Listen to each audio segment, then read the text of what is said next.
ಕೊರತೆ ಇರುತ್ತೆ. ಆಫೀಸರ್ ಕೆಲಸ ಮಾಡಬಹುದು, ಸಾಫ್ಟ್ವೇರ್ ಕಂಪನಿ ಕೆಲಸ ಮಾಡಬಹುದು, ಫ್ಯಾಕ್ಟರಿಯಲ್ಲಿ ಅವ್ರು ಯಾವ್ದು ಕೆಲಸ ಮಾಡಿದ್ರು ಕೂಡ ನಿನ್ನ ಹಾಗೆ ಅವರು ಬದುಕಕ್ಕಾಗಲ್ಲ. ನಾನು ಚಾಲೆಂಜ್ ಮಾಡ್ತೀನಿ. ಕಾರಣ ದೇವರು ತನ್ನ ಮಹಿಮೆ ನಮ್ಮ ಮೇಲೆ ಇಟ್ಟಿದ ಕಾರಣ ಅನೇಕ ಜನರು ಕಾಣುವಂತೆ ನಮ್ಮ ಲೈಫ್ ಅಲ್ಲಿ ಕಾರ್ಯ ಮಾಡ್ತಾರೆ. ನಂಬುವವರು ಮಾತ್ರ ಕೈ ತಟ್ಟಿ ಹೇಳಿ, ದೇವರೇ ಗ್ಲೋರಿಫೈ ಜೀಸಸ್, ಯುವರ್ ಗ್ಲೋರಿಫೈ. ಯೇಸುವೇ ನಿಮ್ಮ ನಾಮ ಮಹಿಮೆ ಪಡಿಸಿಕೊಳ್ಳಿ. Amen, hallelujah. ಸುತ್ತಲಿರುವ ಎಲ್ಲಾ ಜನಾಂಗ ನೋಡುವಂತೆ ಈ ಅದ್ಭುತಗಳನ್ನ ದೇವರು ಮಾಡ್ತಾನೆ. ಕಾರಣ ಅವರ ನಾಮ ಮಹಿಮೆ ಪಡಬೇಕು. ಹಲ್ಲೆಲೂಯಾ. 60:19 ಓದಿ.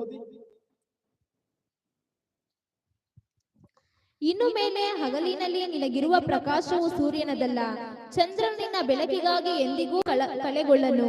ಯೆಹೋವನೇ ನಿನಗೆ ನಿತ್ಯ ಪ್ರಕಾಶವು. ನೋಡಿ, ಲೋಕದಲ್ಲಿರುವ ಎಲ್ಲ ಜನರಿಗೂ ಸೂರ್ಯ ಚಂದ್ರ